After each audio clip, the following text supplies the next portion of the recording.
All right, let's talk about a military operation that seemed to materialize out of thin air. You know, one minute the entire world is watching, expecting weeks of tense standoffs and diplomacy, and the next, it was already over before anyone knew it had even started. People woke up to this absolutely stunning announcement. A massive attack on Iran's nuclear program wasn't on the horizon, it was already in the history books. The mission was a total success before the press, or you or I, even knew it was happening. And that, right there, is the huge mystery we're going to unpack. In our world of 24/7 surveillance, where everything seems to leak, how on earth did the Pentagon pull off total, complete surprise on a scale like this? Okay, so to figure this out, we've got to start with the first piece of the puzzle.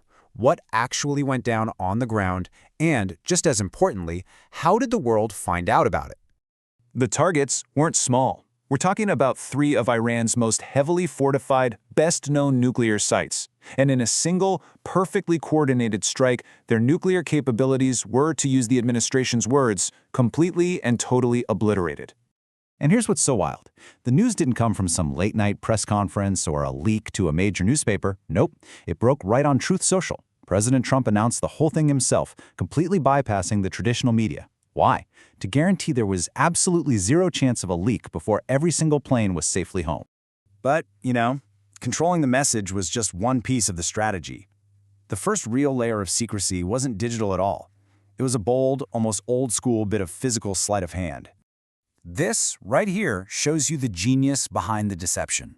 The Pentagon literally split its B-2 stealth bomber force in 2.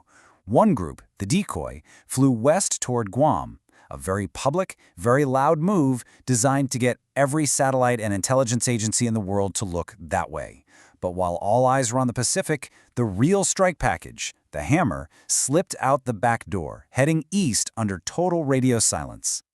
And make no mistake, this was not a happy accident. Top military leaders like General Dan Kane confirmed it later.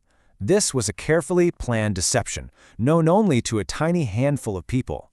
That whole decoy mission to the Pacific, it was purely to create a ghost, a phantom threat, to make sure everyone was looking in the completely wrong direction.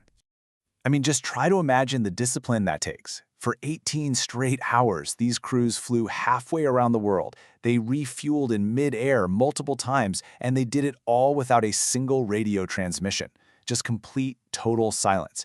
It was one of the longest and most complex B-2 missions ever. But here's the thing. This amazing aerial magic trick, it was just one part of a much bigger, much more sophisticated, and frankly, kind of scary new strategy.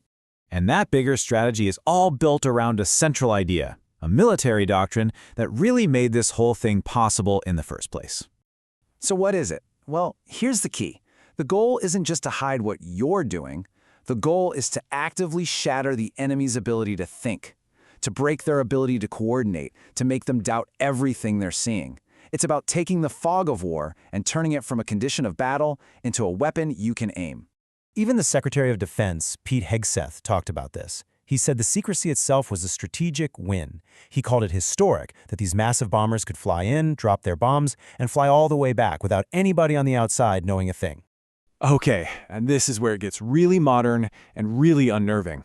This is the layer of the doctrine that takes the fight right inside the enemy's technology and even into the minds of their soldiers. We're not just talking about jamming some radios. U.S. Cyber Command unleashed a massive cyber attack. Yeah, they took down command networks, sure, but they also did something way more insidious. They turned Iran's own everyday technology against its people, creating absolute chaos and paralysis. Seriously, just picture this. You're an Iranian soldier. You pull out your phone, you open up a popular prayer app you probably use every single day, and boom. Instead of a prayer, you get a push notification from the United States military telling you to surrender. That's next-level psychological warfare, delivered right through the most personal device you own. So, let's pull all these different threads together, because when you see them combined, you get the full and honestly pretty chilling picture of this new type of warfare in action. You've got these 3 layers all working together in perfect, terrifying sync. You have the physical layer, the decoy B-2s to draw everyone's eyes in the wrong direction. You have the information layer, the public statements to make the enemy feel safe. And then you have the cyber layer, hacking their systems to cause panic and paralysis from the inside out.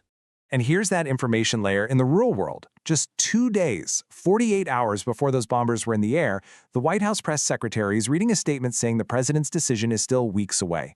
It was a deliberate public lie designed to make Iran and the rest of the world just relax. And this really is the single biggest thing to take away from Operation Midnight Hammer. That classic idea of the fog of war, the chaos and uncertainty of a battlefield, that's not just something commanders have to deal with anymore. It's something they build, they design it, they deploy it with precision. The modern battlefield isn't just about who has the better bombs or faster jets anymore. It might be about who is better at controlling and shattering reality itself. Which leaves us with a really fascinating and kind of a scary final question to think about. In our age, when we are literally drowning in information, is the ability to create targeted, overwhelming confusion now the most powerful weapon there is?